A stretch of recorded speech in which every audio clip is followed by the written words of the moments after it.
এই অভিনেতা মানে কি কৰিছে তালা এই ৰ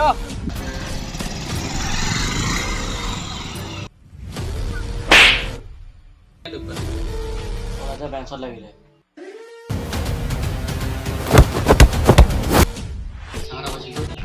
মই সিখন গাঁৱৰ বৰণ মনৰ ছোৱালী চুম্পী মনৰ ভাল পাইছোঁ